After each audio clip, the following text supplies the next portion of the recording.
It is especially inspiring to be here in real life with thousands of Jewish young leaders.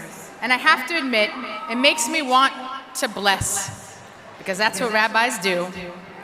There's actually a blessing just for this moment, words from the Talmud used on the rare occasion when you see an extremely large gathering of Jews. I think tonight counts. Baruch atah Adonai, Eloheinu melech haolam, hacham harazim. Amen. Blessed are you, eternal our God, the knower of secrets.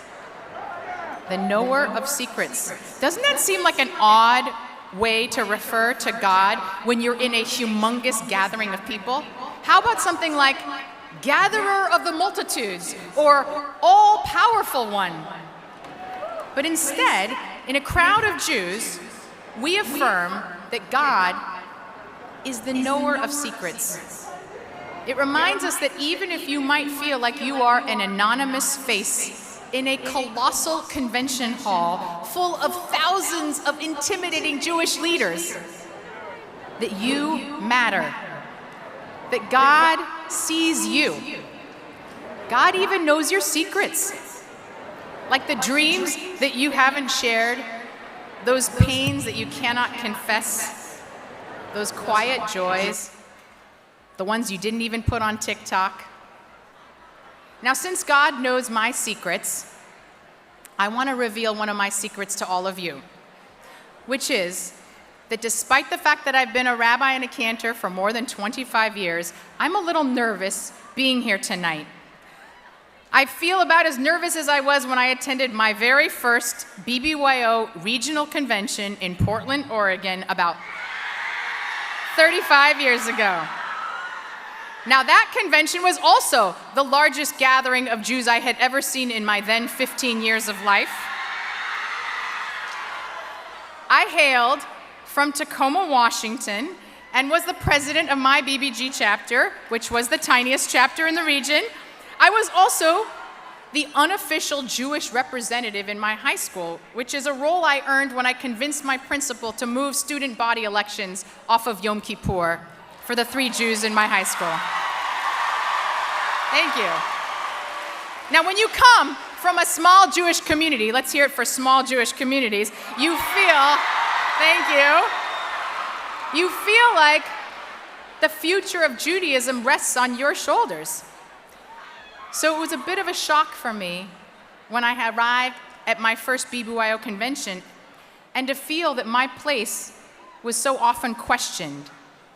There were hundreds of Jewish teenagers, one Jew of color. I know most of the questions came from a place of curiosity. Now, how did you get to be Jewish? Or, can Jews be born in Korea?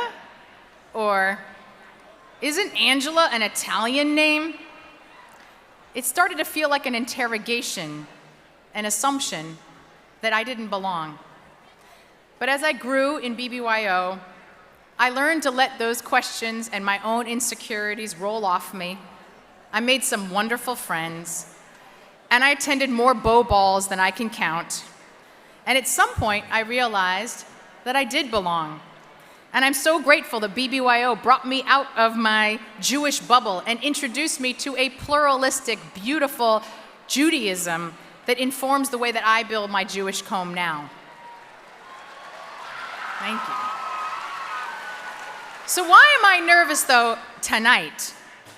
I've had the opportunity to speak in front of large Jewish crowds before, but I'm nervous because I've never spoken to a more important one. You are quite literally our Jewish future, and it's looking beautiful.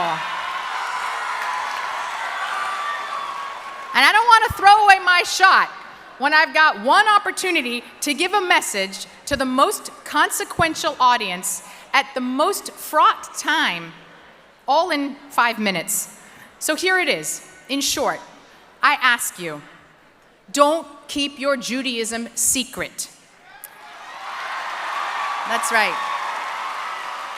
I know it's sometimes not easy, maybe even scary, to be a public Jew today, wherever you are in the globe, to wear your Jewishness proudly.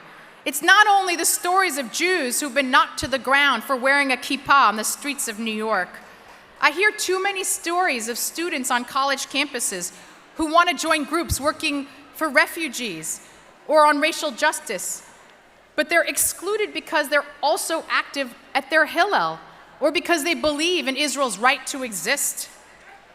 When I was in BBYO, I thought anti-Semitism in America was over. Well, sadly, your generation is growing up in a time when hate crimes and anti-Semitic attacks on Jews are on the rise, the highest of any minority group. A month ago, I received a call from a gunman who was holding the Colleyville rabbi and 3 others hostage in a Texas synagogue. He had embraced the age-old anti-Semitic trope that Jews are all-powerful, that we have outsized influence, that we can control governments, the media, everything. I came up on his Google search. He knew I ran a big synagogue in New York City. He saw me in a picture with President Obama. That was all he needed.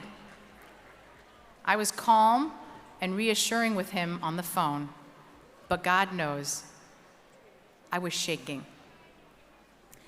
I was hearing the terrifying voice of radical extremism filtered through the mind of a deranged person who was then able to get a gun and hold 4 people and a global Jewish community hostage to his terror.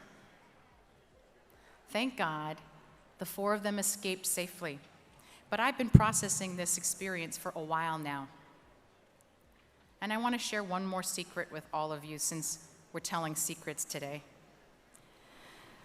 I want to tell you because it's actually because of this convention that I understand something about that day at Colleyville when I got that call that I've never shared publicly before. When the gunman called me, he said, "I know you play guitar." That was a little creepy, but also just so odd. I didn't understand what my guitar playing had anything to do with the power that he was ascribing to me. And then I thought about how I had cut my teeth in Jewish leadership by being a song leader. It was at BBYO and at Camp Swig that I learned that a song leader with a guitar can build resilience, imbue meaning, and transform energy like nothing else. Now, that gunman might have been crazy, but he was right, that a guitar in a room full of Jews like you singing their hearts out is among the most powerful tools we have. So don't be quiet about your Judaism, please.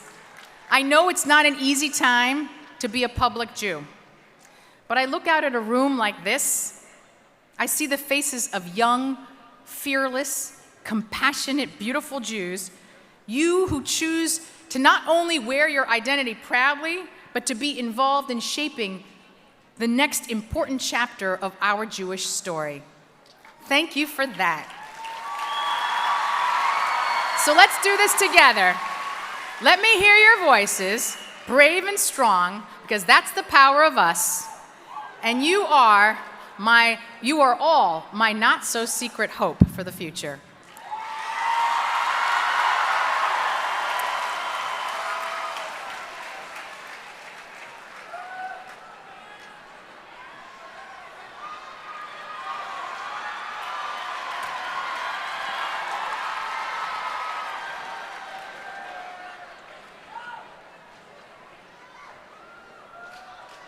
All right, then. This is a prayer.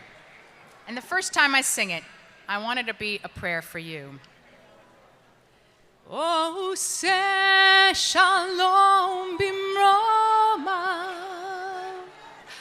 Hu yaseh shalom aleinu. Ve'al kol Yisrael. Ve'al kol yoshvei tevel. Ve'imru